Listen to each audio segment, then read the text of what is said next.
Transformers, more than meets the eye.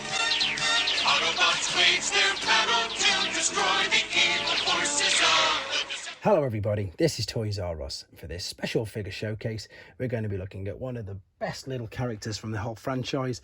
This is, of course, the 1984 original Autobot Minibot, Cliffjumper. So, what we're going to do with this video, we're going to have a quick look at him in both of his modes to help you decide how you want to display him. I'm going to point out a few things that you need to be aware of if you have to purchase one for yourself. I'll also show you a couple of different variants of him that I've got from around the world. And as I'm lucky enough to have one package there, we can have a look at that as well. So, let's get started. As I said, 1984, original Wave 1 of Generation 1 Transformers. And ironically enough, I've got more yellow Cliffjumpers than red. And that is because in the UK, the yellow one was more common. Obviously, around the rest of the world, this is not the case, because his original colour should be this. And this is him here. So the 1984 version of him had just the sticker on the front, like so. So things you need to be aware of course, he's got rubber tyres. They can perish quite easily.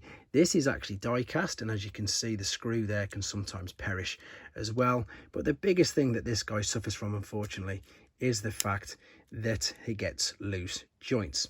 The transformation process is super easy. I'm not going to be doing it with this guy. I can show you with this one though, is you just push the legs up like so, and then you can slot the arms in. As you can see, that is what happens when you get loose joints, and the arms don't stand up. That's why I don't mind transforming this one. So yeah, as I've mentioned, the yellow one was much more common in the UK, which is quite strange. He was, again, confusingly, like Bumblebee, released in two different colours.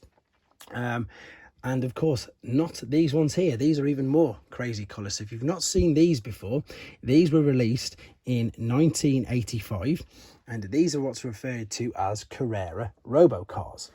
And these are legitimate Argentinian Transformers. So there you go, there's Transformers, and you can see it says Antex there, and that was the manufacturer of them. Like, obviously we have Hasbro and we have Takara, and in Mexico we had IGA.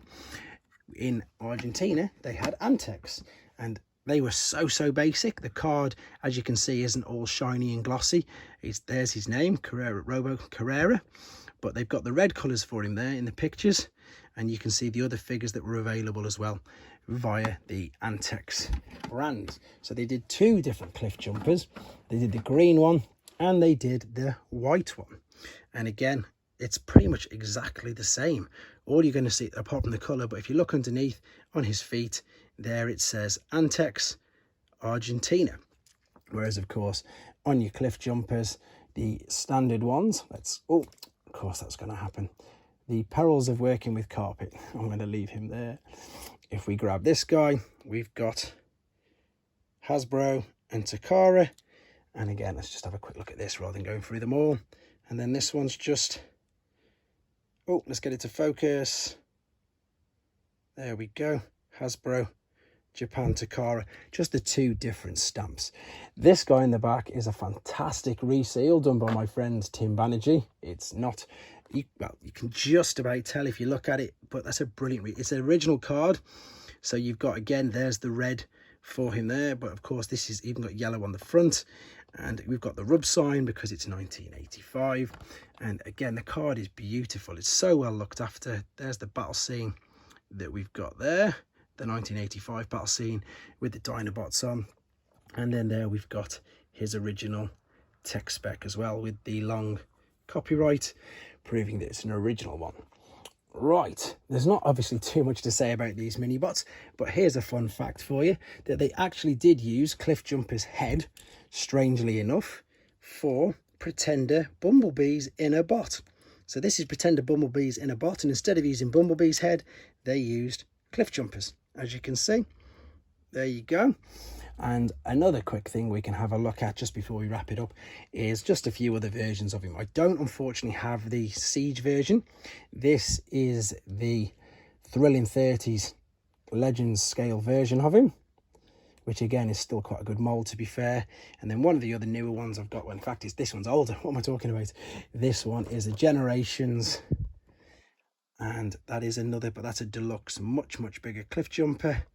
So again, he's so popular. I'm really looking forward to seeing his masterpiece version as well. And yeah, for that reason, I thought I'd dig out an old classic and share them with you guys as well. So I hope you enjoyed looking at it. I hope you found it informative again, and I hope you like looking at some of the crazy variants. This is the path that I'm taking my collection on now, so you're going to see lots of more strange things like this in the future. And yeah, anything else you want to see, keep your ideas and suggestions coming forward, and of course, please take care. Thanks for watching. Like and comment, and don't forget to subscribe.